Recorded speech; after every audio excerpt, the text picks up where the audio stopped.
goota tu wareegame ka Oromiyaa jecha biyya isaati. Baroode leensi gama daldalaa seefitaa mirgatti goota tu wareegame ka Oromiyaa jecha biyya isaati.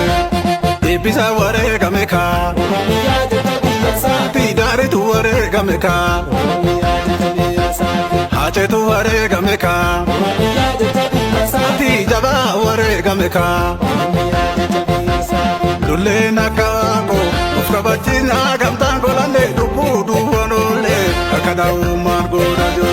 Gootonni galee agarra Oromiyaa jecha wareegamanii hacee sabaaf kaanii sidhamne kaakara deemtoodhaami. Hacee sanyiin goota akka hedduu isaaf akka seenaa lafa kaa'esanii si daggachuun qabu kaalamee.